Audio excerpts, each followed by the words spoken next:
মধ্যপ্রাচ্যের সংঘাতে মধ্যস্থতাকারী দেশ পাকিস্তানের প্রধানমন্ত্রী শেহবাজ শরীফের একটি এক্স পোস্ট নিয়ে প্রশ্ন তুলেছে মার্কিন সাময়িকী ফোর্বস। সামাজিক যোগাযোগ মাধ্যম বিশেষজ্ঞদের বরাত দিয়ে এক প্রতিবেদনে ফোর্বস সংশয় প্রকাশ করেছে যে শেহবাজ শরীফের এক্স পোস্টগুলো কি তিনি নিজেই লিখেন নাকি পাকিস্তানের বাইরে থেকে সেগুলো লেখা হয়।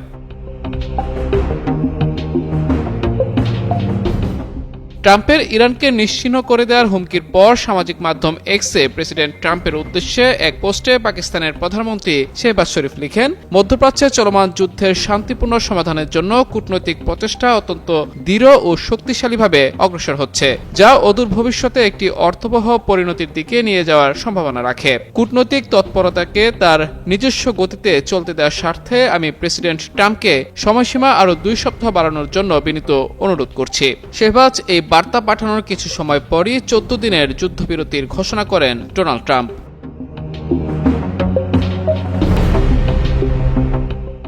এদিকে ফোর্বস শেহবাগের ওই বার্তার একটি খসড়া অনুলিপি প্রকাশ করেছে। এরপরেই মূলত প্রশ্ন ওঠে সেই বার্তাকে ঘিরে। সামাজিক যোগাযোগ মাধ্যম বিশেষজ্ঞ এবং ড্রপ সাইট সাবস্ট্যাকের প্রতিষ্ঠাতা ফোর্বসকে বলেছেন বার্তাটি সম্ভবত শরীফ লিখেননি। এক্সপোস্টে শেহবাজ শরীফের নামের নিচে @CM শেহবাজ লেখা। এই ব্যাপারটির দিকে ইঙ্গিত করে তিনি বলেন, শেহবাজের নিজের কর্মীরাও তাকে প্রধানমন্ত্রী শেহবাজ হিসেবে উল্লেখ করেন না। পোস্টটি যুক্তরাষ্ট্র বা ইসরায়েলের কোনো পক্ষ লিখেছে বলেও সন্দেহ প্রকাশ করেন তিনি।